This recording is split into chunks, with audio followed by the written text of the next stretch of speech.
Bismillahirrahmanirrahim. Assalamu alaikum students, this is Umaira Saeed, lecture English Times Institute Pakistan, and the topic which I have lined up today is the plagiarism. As we are discussing the thesis, how to write the thesis, how to write the abstract, so it is one of the major aspects to discuss the plagiarism, as it is the hot topic and the hot debate today, and now everyone is discussing how to avoid the plagiarism. What is plagiarism and what are the types and how to avoid the plagiarism is the agenda for the discussion today. The plagiarism is not a new word, but since the childhood we have been taking this word as copy pasting or as stealing of someone's work, or it has been taken as the mashup, it has been taken as the theft or the or thieving someone's other work and taking the regard as one's own work. So, plagiarism is to copy paste or steal someone other's work and then present to some others as your own work is the plagiarism. It is academic stealing, it is an academic crime, and it has been said that it is the breach of the journalist ethics, like it is an immoral act. My dear students, plagiarism is not an easy thing. It is considered as a crime in India, in China, in Japan, even now in Pakistan. Particularly for the academics, there are certain rules that if you breach these immoral ethics, you would be put behind the bar. So, do not take the plagiarism as easy as most of the students used to take it, like stealing a phrase or stealing a word, or stealing even a comma is considered to be the is come under the definition of plagiarism. So, students, as I am repeatedly saying, plagiarism is not particularly about the words, it is about the arts, literature, architecture, even the dialogue.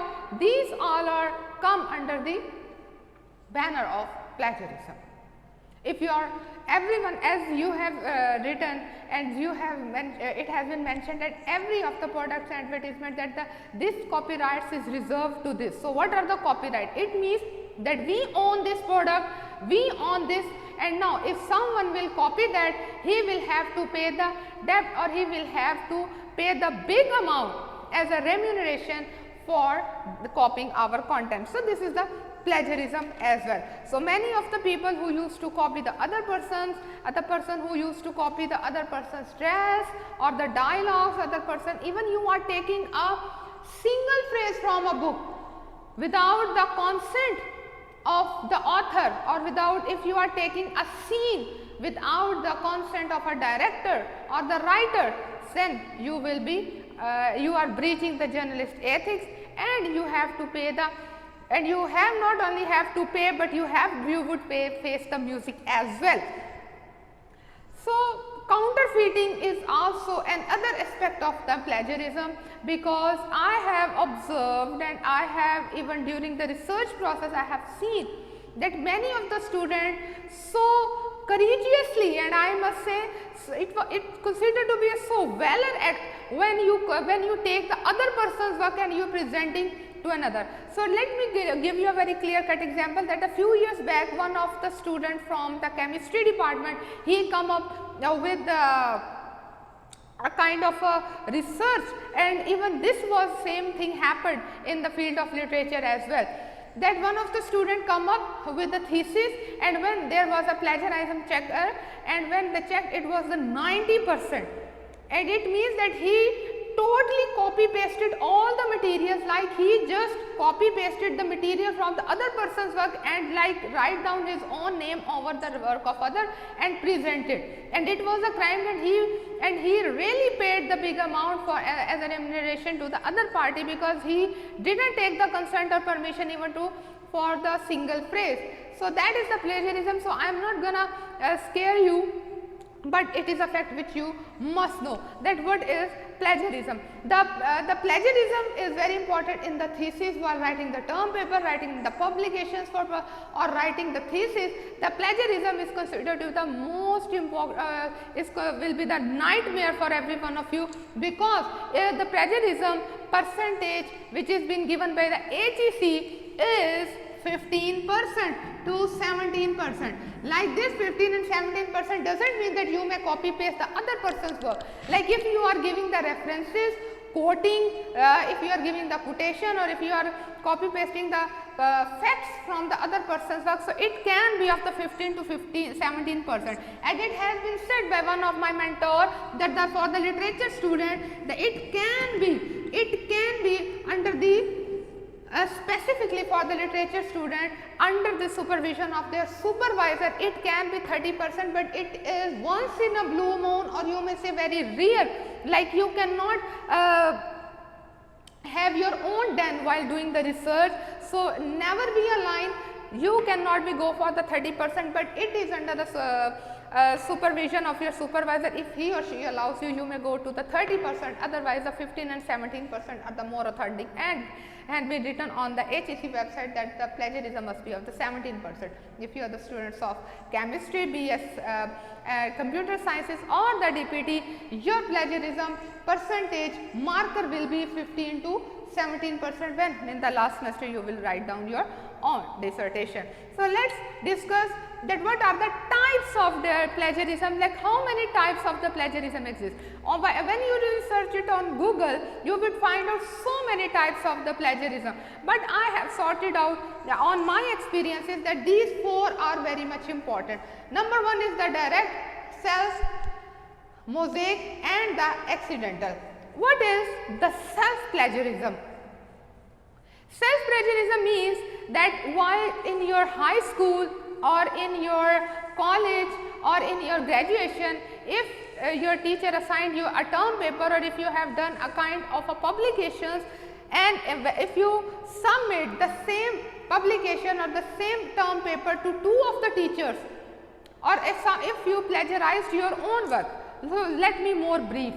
Suppose you have written your term paper in high school, and in your college graduation you have been given the same term paper, and when you are plagiarizing, when you are copy and pasting the same work from the high schools into the college work, is said to be the self plagiarism. Like you are copy pasting your own content, the same content in an other term paper, is said to be the self plagiarism. What is the direct plagiarism? Direct plagiarism is that you are copy pasting someone else's work without the other person content in your work. Suppose if I give you an assignment to write down, the topic is this, although my topic in mass communication was physical violence against women, and it's the comparative analysis of two newspapers. If I give you the same topic with a little diversion or little change in it, and if you copy paste my work without my consent and then paste in your work, is said to be the direct plagiarism. So now again I am repeating, the self plagiarism means that you are copy pasting your own work and writing down in an other term paper, is said to be the self plagiarism. And direct means that this is my work and this is your work, and you are copy pasting my work same to same, the ditto copy into your work, is said to be the direct plagiarism. The number third is the mosaic plagiarism. So this is quite interesting and a pretty different. Mosaic is if you are quoting someone's references, if you are quoting someone's references without having the quotation marks, it is said to be the mosaic plagiarism. Okay, Qaid-e-Azam Muhammad Ali Jinnah said, unity, faith, discipline. If you are quoting this quotation in your research work, in some of your chapter without having the quotation mark, because when we add quotation mark means that this has been said by someone. If you are placing the quotation mark, it means that you are giving the citation, and at the end it will be said Qaid. Like Qaid-e-Azam Muhammad Ali Jinnah said these words in 1935. You are quoting someone's references same to same. But if you are adding someone works without the quotation marks and giving references that these are your own words, is said to be the Mosaic plagiarism. It is sometimes become very arduous to write down the whole thesis. Definitely you need a references. As I told you in your previous lecture that your contribution in the field of research will be equal to the nib of this pen. Like the rest will be the other person's work and this will be your work. The other person's doesn't mean that you will direct copy paste the work. You will give the references and your contribution will be equal to this pen nib. And Mosaic references sometimes help the students to make their own, but when they will be rejected after the plagiarism checker, so all your hard work will be go into the bin. So try to avoid this Mosaic plagiarism, and if you are quoting someone's references, do add quotation marks. Do add quotation marks rather than making or giving it as your own words. The last one is the accidental by chance, by mistake. So what is accidental plagiarism? Accidental plagiarism is when you neglect to cite the source. How to cite the source? Suppose this is Unity, Faith and Discipline, the words by Qaid-e-Azam Muhammad Ali Jinnah, and if you are writing it Qaid 35, it means that you are giving us the references. When we will click as a soft copy, when we will click here, the original source will open in a different tab and we come to know, okay, this student take this quotation from this page, from this source or from this book. So this is called the plagiarism. Like this is the way how to avoid the plagiarism. Like if you are not giving the source, if you are not writing that who has been said these words, no references is being given here, it is said to be the accidental. Many of the students fails to give the right side. Sometimes many of the students fail to cite the source, which is very much important. So my dear students, even you are copying the one word from a book, so do give the reference of the page number. Like if you have written that, let me give you an example. Few books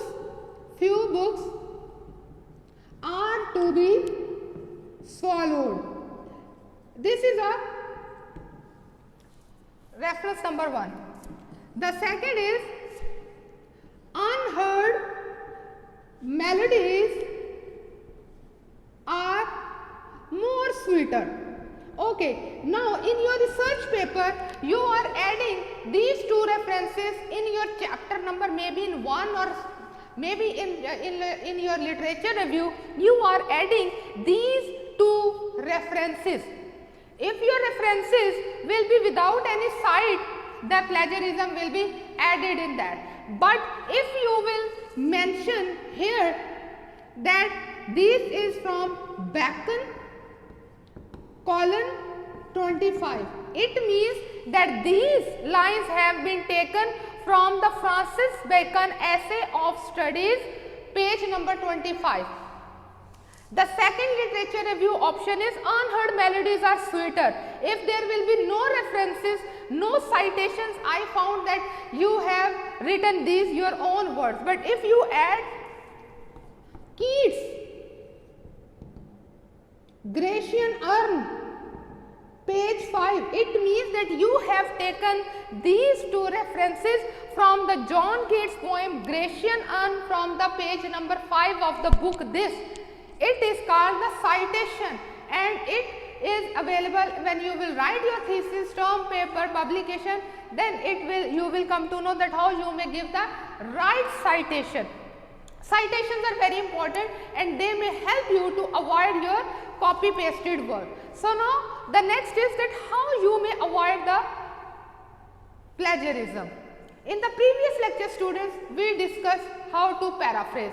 Paraphrase, in which we said that the paraphrase is the rewriting and reproducing. If you want to avoid plagiarism in your work, try to paraphrase it. What is paraphrase? Like you are not copy pasting. Read the whole of the content and write in your own words that what is your understanding.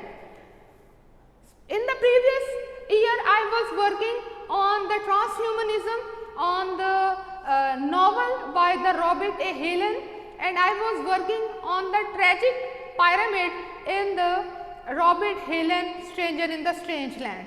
A number of research papers, a number of dissertations and the theses were available on the Google Scholar and the different sources about that. But what I did, I first read down the novel and find out the understanding that what was the purpose of writing and what is being hidden in these lines. And I avoid the plagiarism because I was understanding the content. And now I am working on the Toni Morrison's, and now I am not going to copy paste it. I will understand the novel, I will understand the thesis topic and then try to write down in my own words, in my own understanding to avoid the plagiarism. I may rephrase it, I may paraphrase it, I may rewrite it, I may reproduce it, but I will not take the term content as it is written on the other person's work. The second is you may skim the publications as well. You may manage the citation. As I told you that if you will add these kinds of the citation, your plagiarism will be reduced.